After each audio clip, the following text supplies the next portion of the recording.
Hello, friends. Today I have made an effort to prepare a summarized note regarding superconducting materials, which, being a part of electrical engineering material subject, is indispensable for your BTech exam and various other competitive exams. Prior to initiating the topic, let's give a brief description of myself. Hello, I'm Shomodip Ray, a BTech degree holder in electrical engineering, and later I have also completed my MTech degree in power electronics and electrical drives from IIT Dhanbad. I have been working at a reputed government sector as an electrical engineer for last 6.5 years. So without wasting further time, let's start. At first, we should have an idea about what superconductivity actually is. It is nothing but a state of certain materials exhibiting zero electrical resistivity. I repeat, ideally zero electrical resistivity.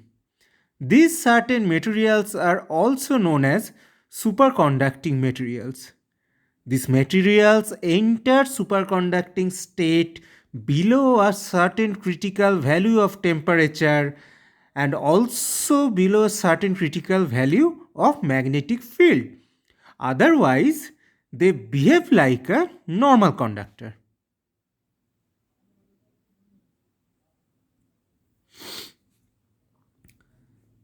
This curve shows how the electrical resistivity varies with the temperature.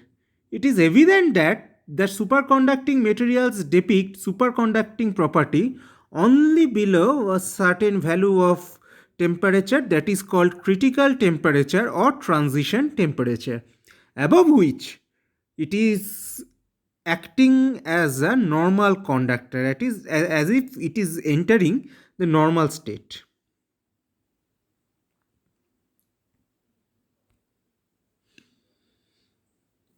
In previous slides, it was discussed that for showing of superconducting property, the magnetic field should be less than a certain critical value. However, this critical value depends solely on the temperature, and this follows that particular equation highlighted in this slide. From this, it can easily be shown that when the temperature is equal to the transition of critical temperature, the critical magnetic field is zero. And when at absolute zero temperature, Hc equals to H0, that is the value of critical magnetic field at absolute zero.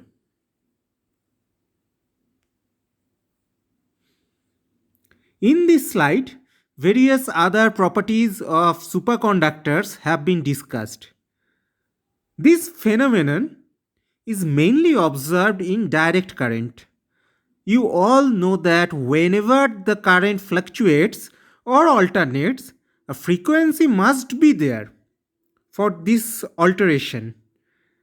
If this frequency is more than radio frequency, the superconductivity then and then diminishes.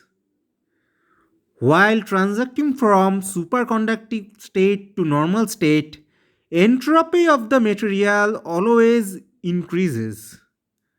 Considerable drop in thermal conductivity occurs when superconductivity sets in. Also, the critical temperature of superconductors are inversely proportional to the square root of isotopic mass of that superconducting material.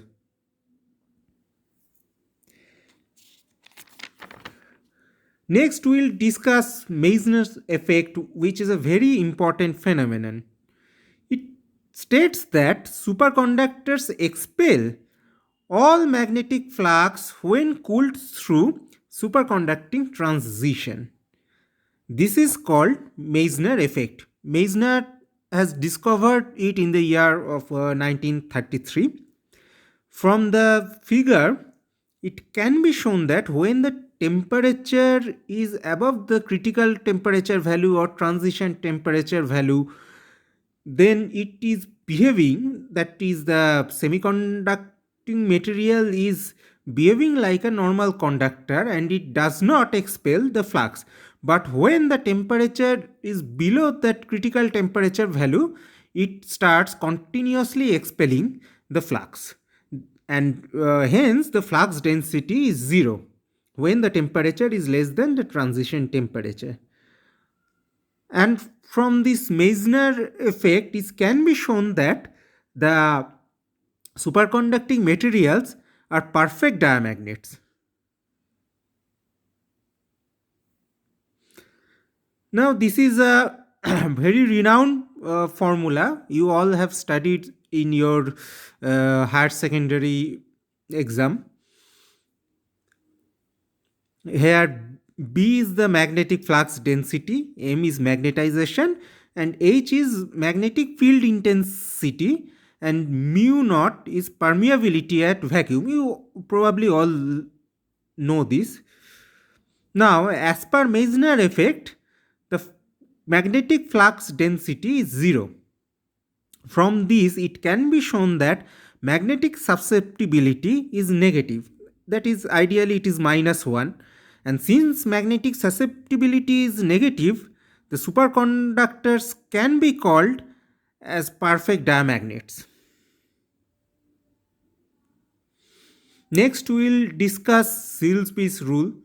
It states that even in absence of external magnetic field, internal field caused by electric current flowing through the conductor itself can cause a superconducting material to switch to its normal state.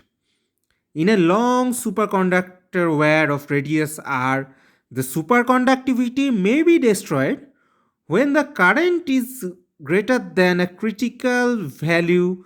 In such case, from Ampere's circuital law, the wire will produce a critical magnetic field Hc equals to I critical by 2 pi r. This is called Silsby's rule. Now we will classify the superconductors. There are mainly two types of superconductors: soft type or type 1 and hard type or type 2. Soft type superconductors exhibit low value of critical temperature, low value of critical magnetic field. They obey Silsby's rule. They shows complete Meissner effect, that is, they are perfect superconductors. In the contrary, the hard or type 2 superconductors show high value of critical temperature, high value of critical magnetic field.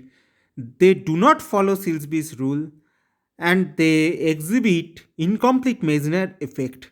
Some typical examples have also been shown. You can see here.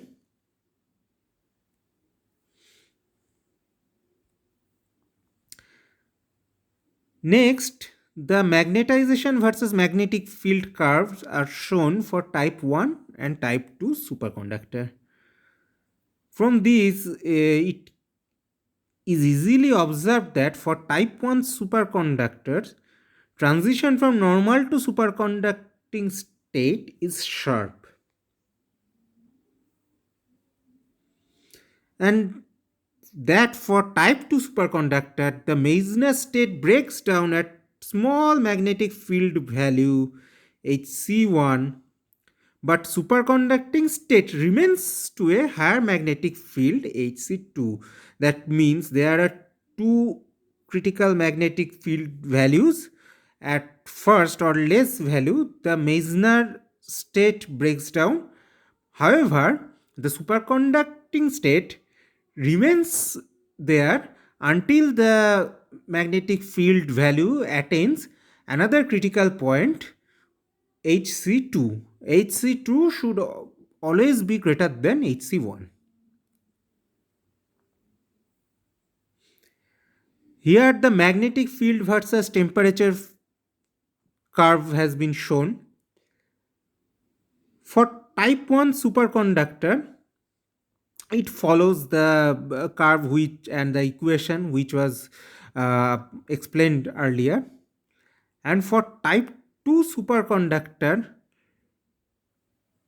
in between the two critical magnetic fields explained earlier, the superconductor is in an imperfectly diamagnetic state with penetration of the magnetic flux called the mixed state. Here some uses of superconductors have been shown. They are widely used in magnets for nuclear fusion or for high energy physics. They are used in some sophisticated generators and motors, and recently they are deliberately used in magnetically leviated transportation. Also, they have an excellent application in superconducting magnets for energy storage, and also are widely used in magnetic resonance imaging and other medical applications.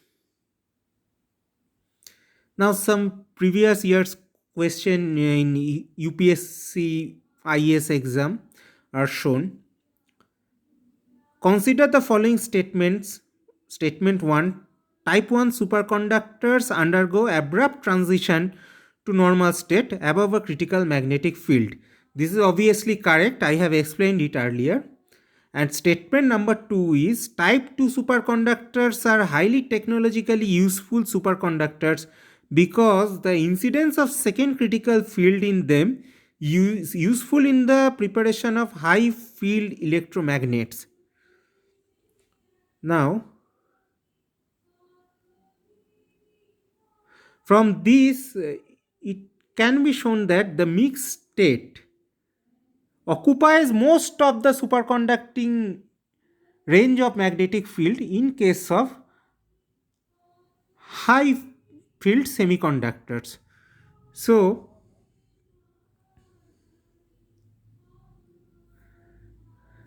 it is obvious that the type 2 superconductors should be highly technologically useful superconductors because of the incidence of second critical field in them. So both 1 and 2 are correct. Now some conventional questions are also there. This question came in IS 2019. Discuss superconductivity, superconducting materials and their applications. This is basically a very easy question. You can at ease answer all these parts.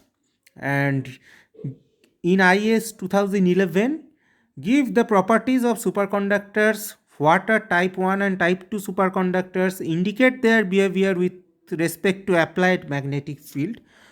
All have been discussed, I think, in the previous slides, so there should not be any problem in answering this.